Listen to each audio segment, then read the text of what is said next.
Que faire quand je n'arrive plus à prier? Alors, shalom, bien-aimés dans le Seigneur. Aujourd'hui, nous allons voir le deuxième point, de ce qu'il faut faire quand on voit que sa vie de prière ne va pas très bien. Alors, je te demande de ne pas bouger de là où tu es. On se revoit dans quelques secondes.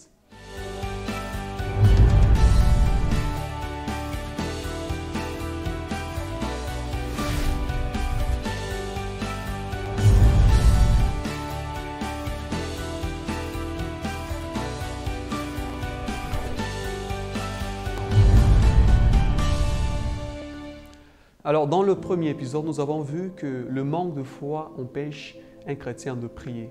C'est-à-dire, quand un chrétien perd sa foi, il lui sera difficile d'aller dans la prière. Parce que la foi nous approche de Dieu. Aujourd'hui, nous allons voir le deuxième point qu'il faut faire quand sa vie de prière est très combattue. Ou quand sa vie de prière ne va pas très bien. Commençons par l'histoire de Adam et Ève dans le jardin d'Éden. Eux qui étaient en communion parfaite avec Dieu, ils pouvaient parler facilement à Dieu. Ils pouvaient parler à Dieu comme un homme parle à un autre homme. Et quand le péché a abondé au milieu d'eux, ils se sont sentis indignes de s'approcher de Dieu. Ils ont même pris la décision de s'éloigner, de ne pas entendre la voix de Dieu parce qu'ils avaient péché. La deuxième des choses qui peut être la cause du manque de prière, c'est le péché. Parce que le péché va dépouiller toutes tes forces. Le péché va te rendre faible dans la prière. Par exemple, tu es dans la prière, tu commences, Seigneur, je te remercie. Après, des pensées reviennent de ce que tu avais fait. Et ça te donne une certaine culpabilité et qui t'empêche de prier, qui t'empêche d'être efficace dans la prière.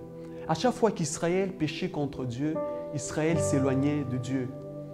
Et même Israël a fait 7 ans sans rien dire à Dieu. Waouh, combien le péché vient mettre cette barrière. Une barrière de 7 ans entre l'homme et Dieu. Le péché vient t'empêcher de t'approcher de Christ. Comme nous l'avons dit dans le premier épisode, que le diable a plus de 2000 ans d'expérience et il veut éloigner les brebis de leur berger. Il veut t'éloigner de la vie de prière pour t'éloigner de Dieu, pour t'empêcher de t'approcher de Christ. Ainsi, le chrétien, celui qui sent que sa vie de prière ne va pas très bien, il doit se séparer d'autres choses du monde. Tu ne pries pas parce que tu es attaché à un certain péché. Ta prière n'est pas efficace ou tu ne vis plus ces expériences dans la prière parce que tu es attaché à quelque chose de ce monde. Quand Israël s'attachait au Dieu qui l'entourait, Israël se retrouvait toujours loin de Dieu. Et le jour où tu prendras la décision de commettre ce péché, tu risqueras de perdre ta vie de prière. Tu risqueras de perdre Jésus à cause de ce péché. Alors je t'encourage par ce deuxième point, de te détacher d'autre chose. Tu dois t'en séparer. Le Seigneur veut voir ses enfants tout le temps dans la prière. Il veut te voir plus proche de lui pour communier avec toi. Et toi aussi, tu dois prendre ces décisions de toujours être là pour le Seigneur et te détacher du monde. J'aime bien parce que la prière nous donne toutes choses. Dans la prière, c'est là que tu seras pardonné. Tu ne seras pas pardonné quand tu te diras « Ah, j'ai péché, le Seigneur est fâché contre moi. » Et je viens te dire que le Seigneur n'est pas fâché contre toi. Le Seigneur veut te redonner. Il veut te donner sa grâce, il veut te pardonner. Le Seigneur veut encore te faire confiance. Et toi, ce que tu dois faire, c'est simplement t'humilier et t'approcher de lui. Ce passage dans 2 Chroniques chapitre 7, le verset 14, qui dit « Si mon peuple sur qui est invoqué mon nom s'humilie, prie et cherche ma face, je l'exaucerai des cieux, je lui pardonnerai son péché et je guérirai son pays. » Bien-aimé, il n'y a pas de guérison, il n'y a pas de transformation, il n'y a pas de restauration sans que Dieu ne pardonne.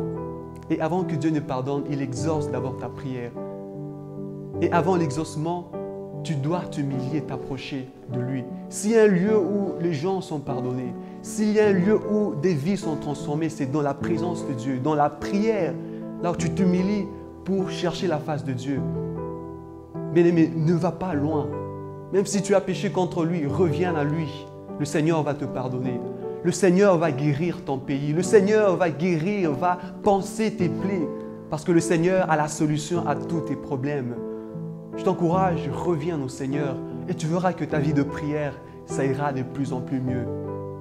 Alors je t'encourage à rester toujours au pied du Seigneur.